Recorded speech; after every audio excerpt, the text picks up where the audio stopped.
हाँ जी, क्या हाल चाल। तो ये वीडियो होने वाली है जापान के साइकिल कल्चर के ऊपर। तो अभी कुछ दिन पहले मेरे दोस्त से बात हो रही थी, तो उसने ऐसे ही नॉर्मल पूछा मेरे से कि तेरे को ऑफिस आने में कितना टाइम लगता है। तो मैंने उसको बोला कुछ 10 मिनट लगते हैं साइकिल से। तो हंसने लगा कि अभी साइकिल से जाता है। तो मेरे को लगा हाँ, ये थोड़ा ना इंटरेस्टिंग टॉपिक हो सकता है, इसके बारे में बात कर सकते हैं। तो जैसे इंडिया में साइकिल से ऑफिस जाना बहुत मतलब कॉमन नहीं है, और वहाँ पे मोस्ट कॉमन ट्रांसपोर्ट होता है वो रिक्शा हो गया, ऑटो रिक्शा हो गया या नॉर्मल ऑटो हो गया। यहाँ पे सारे मीडियम है नहीं। तो यहाँ पे कंपनी का भले ही मालिक हो या कंपनी का नॉर्मल एम्प्लॉय हो, वो सारे ही साइकिल से जाते हैं, और हर बंदे की अलग अलग साइकिलें होंगी, मतलब हॉबी के हिसाब से। तो जो मोस्ट कॉमन होती है वो मामाचारी होती है, फिर क्रॉस रोड बाइक आती है, फिर रोड बाइक आती है, रेसिंग बाइक आती है, फिक्सी आती है, और एक फोल्डिंग वाली बाइक होती है जिसको ये लोग ट्रेन में कैरी करके ले जाते हैं। तो बहुत तरह की बाइकें होती हैं। तो मेरे घर के नीचे खड़ी होंगी लगभग, तो मैं जाके दिखाता हूँ। तो शुरुआत में अपनी बाइक से करता हूँ। ये बाइक हमर की मैंने सबसे पहले जापान में ली थी, सेकेंड हैंड। तो ये ऐसे दिखती है, और ये बाइक 4 स्टेप में फोल्ड हो जाती है, और फिर इसको आप ट्रेन वगैरह में ले आ सकते हैं। इसके बाद जो मैंने बाइक ली थी वो थोड़ी कॉमन बाइक है, रेसिंग बाइक होती है। और उसके बाद जो बाइक ली थी वो थी एक रोड बाइक, जो कि नॉर्मल एवरीडे लाइफ में आप यूज़ करते हो, जिससे मैं टोक्यो भी गया था। तो ये वाली जो बाइक है ये मेरी जापान में 4th बाइक है, और इस बाइक टाइप को बोलते हैं फिक्सी। फिक्सी इसलिए क्योंकि अगर आप इसमें पैडल आगे मारते हो तब तो नॉर्मल साइकिल की तरह आगे चलेगी, लेकिन अगर पैडल पीछे मारते हो तो पीछे चलती है। इसके यूज़ हैं, बाद में दिखाता हूँ। तो इसमें जो फ्रंट टायर है इसका, ये है कार्बन फाइबर का, तो इससे मतलब बहुत हल्की है। और हर साइकिल गवर्नमेंट से रजिस्टर होती है, तो ये इसका रजिस्ट्रेशन मार्क है। तो पुलिस कभी भी रोक के इसको स्कैन करेगी और तुम्हारा नाम और तुम्हारी डेट दिख जाएगी।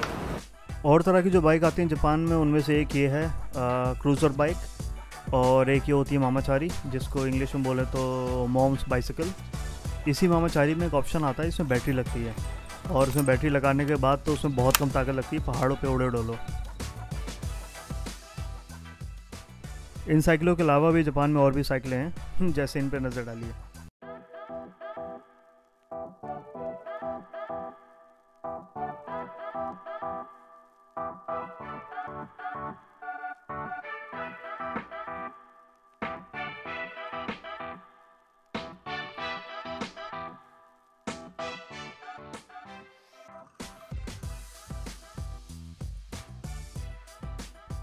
और जापान में पैदल चलने वालों की लेन अलग होती है, साइकिल पे चलने वालों की लेन रेड मार्क से शो करी जाती है।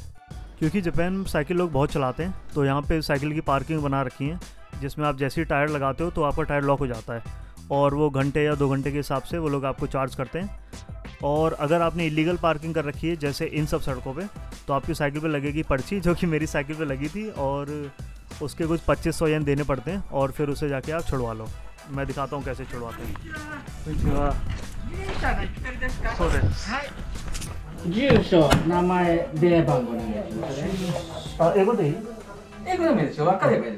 तो वहाँ पहुँचने के बाद हमको वहाँ पे नाम लिखवाते हैं, एड्रेस लिखवाते हैं, और हमारा आईडी प्रूफ चेक करते हैं, और चेक करते हैं तुम्हारे पास साइकिल की चाबी है कि नहीं है।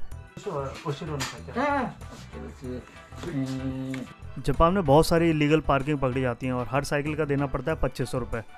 और वहाँ जाके अपनी साइकिल में लॉक लगा के तुम्हें उनको प्रूफ कराना पड़ेगा कि ये मेरी साइकिल है। और अपनी साइकिल का लॉक खोल के उन्हें 2500 रुपये दो, और उतनी देर में आपकी साइकिल वो पोंछ पाछ के रख देंगे और पूछेंगे हवा भरनी है कि नहीं। इतनी इज्जत इलीगल पार्किंग करने पे मिलती है।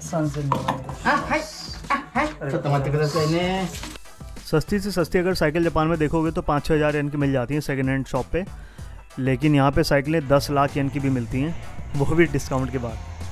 जापान बहुत साइकिल फ्रेंडली कंट्री है, और यहाँ साइकिलिंग ट्रिप करने में मज़ा ही बहुत आता है।